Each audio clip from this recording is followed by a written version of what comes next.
अब जैसे कोई अधिकारी है और वो बनाता है पासपोर्ट या ड्राइविंग लाइसेंस, तो उसी से बनवाया हुआ पासपोर्ट आपको आगे काम आएगा।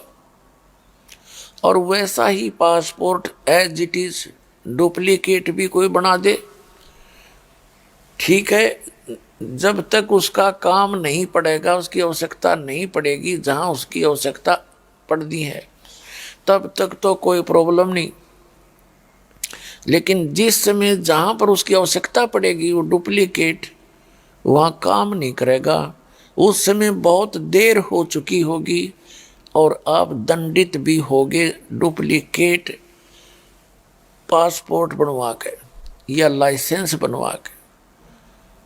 तो पुण्यात्माओं, ये सत्कर मान लेना, इस पूरे विश्व में इस दास के अतिरिक्त वर्तमान के अंदर सतलोक जान का पासपोर्ट बनाने वाला पृथ्वी पर नहीं है। ये था आपका दच्चा चाहे ना दच्चा।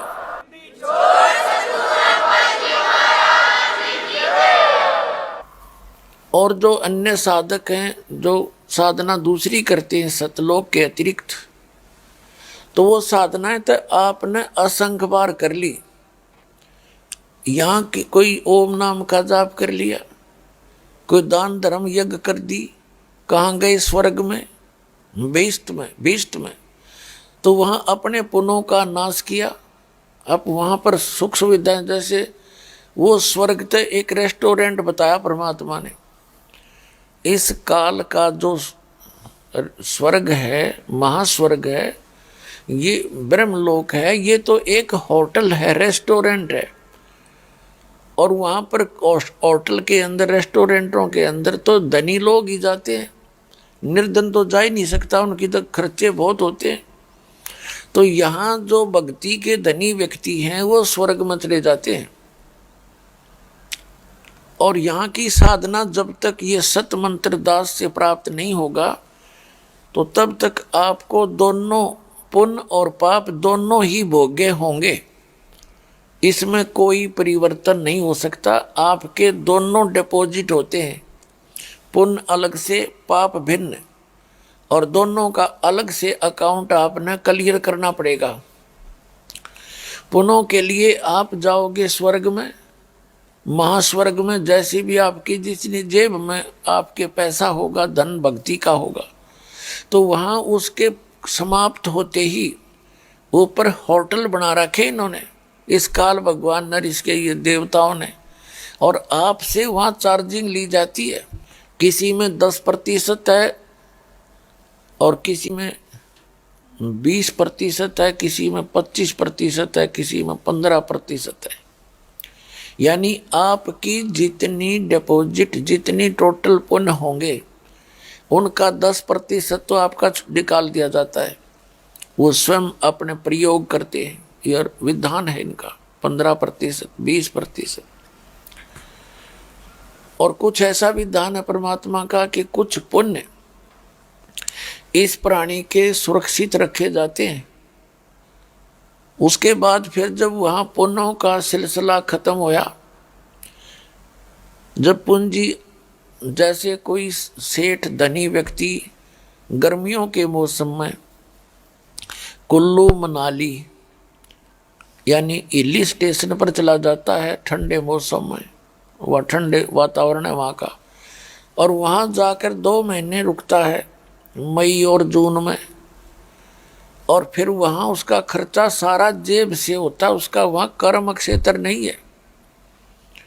सारा पैसा जो 20,000 50,000 लेकर गया था, वो 2 महीने में खर्च हुए। खर्च होते ही फिर वो अपने आप जेब पता लग जाता उसको कि यहाँ रहने का ब्योंत नहीं चल, तो तुरंत वापस आ जाता कर्म क्षेत्र में। फिर 10 महीने फिर मेहनत मजदूरी करो, अटपट करके पैसे जोड़ो, और फिर 2 महीने फिर चले जाओ, और फिर जेब कटवा के वापस आ जाओ। और कई बार ऐसा भी होता है कि इतना ना कोई इनकम हो तो फिर वहीं पड़े रहो।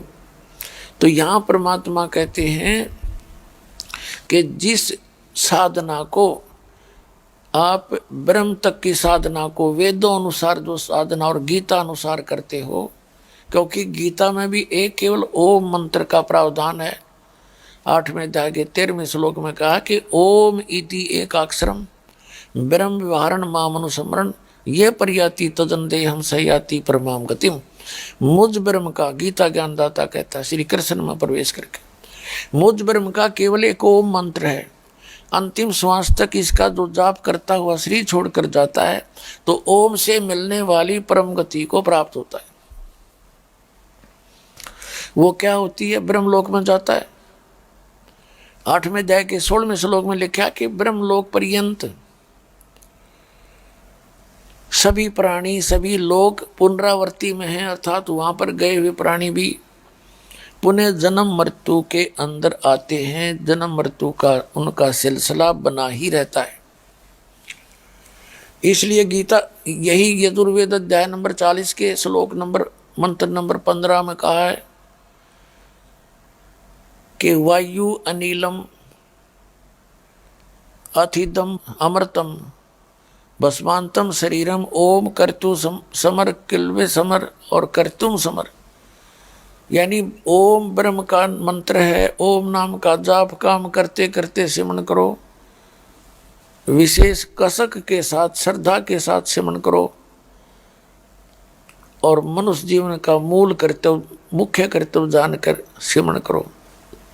तो ये तो है ब्रह्म का, ब्रह्म ओम से मिलने वाली राहत ब्रह्मलोक प्राप्ति है। ब्रह्मलोक में गए हुए प्राणी भी वापस आते हैं। ये गीता ज्ञान दाता ब्रह्म है, श्री कृष्ण में प्रवेश करके बोल रहा है। तो ये खुद कहता है कि अर्जुन तेरे और मेरे बहुत जन्म हो चुके हैं, तू नहीं जानता मैं जानता हूं।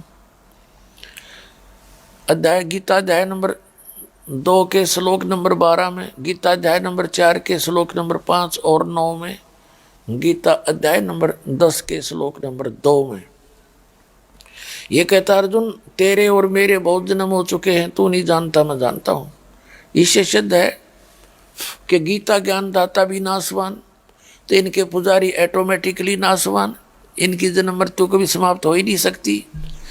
इसलिए गीता अध्याय नंबर 15 के श्लोक नंबर 1 से 4 में कहा कि अर्जुन जो उल्टे लटके हुए संसार रूपी वृक्ष को, उल्टा लटका हुआ ये संसार रूपी वृक्ष है जिसके ऊपर को जड़ है और नीचे को तीनों गुण रूपी शाखा है, और जो संत इस पूरे इस सृष्टि यानी संसार रूपी वृक्ष के सभी विभागों को तत्व से जानता है,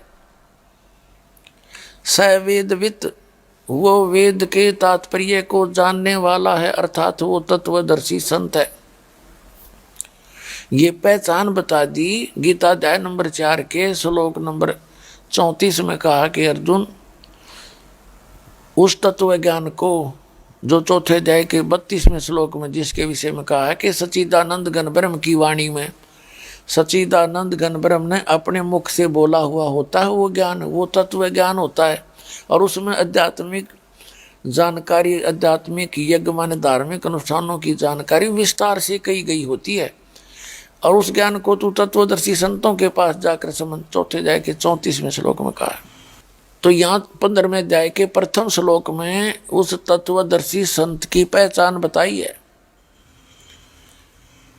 और वो परमात्मा स्वयं आकर के तत्वदर्शी संत की भूमिका स्वयं करते हैं और यहीं पृथ्वी पर कुछ समय रहते हैं, और उस समय वो परमात्मा यहीं बैठकर पृथ्वी से ही पूरे असंख्य ब्रह्मांडों का संचालन भी करते हैं।